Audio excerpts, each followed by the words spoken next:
There's one cartoon I really wanted to speak to you about. It's on page 14, and it unpacks government's desire to control media. Now, the reason I wanted to chat with you about this is because I actually interviewed the director from the documentary Miners Shot Down yesterday, and that documentary has won countless awards. It's been shown in over 50 different countries, but still South African broadcasters don't want to broadcast it.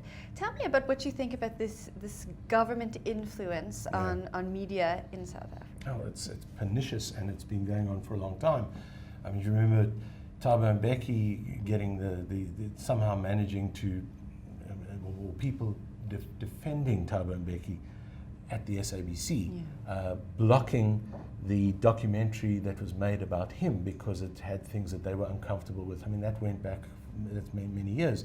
And we're stuck with that kind of thinking that actually came from the apartheid era. That, you know, that we have laws that allow freedom of the media, and in many instances, we have been very free. I've been very free, very, very free to do what I want as an editorial cartoonist, and people can often write what they like.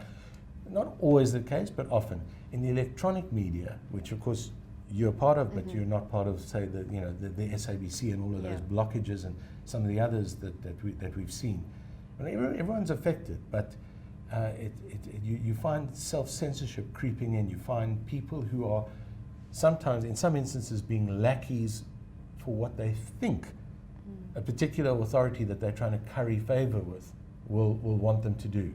So in the case of the Marikana documentary, Rihad Desai's documentary, that is something, I mean, I've seen that, and it's incredibly powerful. It's a very, very, very important thing. In fact, there were even, as powerful as it is, there were aspects of things that he didn't even get a chance or wasn't able to get the footage of, I'm not quite sure, to delve into even further. The kinds of things that Greg Marinovich brought up, all the doctoring of the police footage and that kind of thing. It wasn't gone into to the extent that I would have wanted to see. I'm sure Riyadh tried, but aspects of Marikana will keep on coming out, no matter how hard any government or people who are working as sort of proxies for what they think the powers that be would want. No matter how hard they try to keep things down, the harder they try, the more the stuff will bubble up. And we're seeing, as we started with the issues of student protest and a kind of a new energy in protest. That is going to happen in media and in civil society and protests on the ground all around the country. And I think I'm glad to say that I'm not completely despondent. As bad a situation as we're in, we're seeing police executing people, we're seeing the government stymieing things, we're seeing huge corruption, we're seeing Zuma himself, who should not have been there in the first place, let alone being protected by the party that he's part of. At the same time, we're seeing a new energy in bubbling up, and I think I'm really hoping that that's where things are going to go this year. So do you think these media blockages, along with other factors that you've just outlined, are causing those things to bubble up?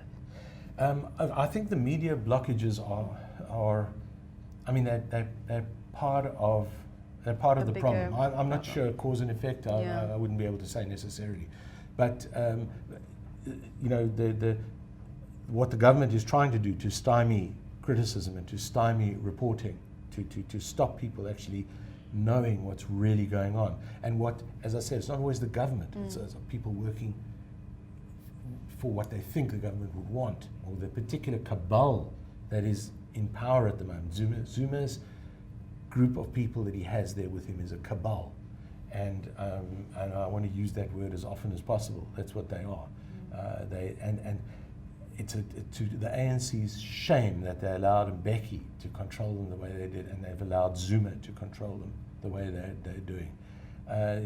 When you have that type of situation, and people who then are little bureaucrats working to kind of keep things under, you're going to find creative ways and protesting ways to get everything out. Yeah. And that I think it's happening.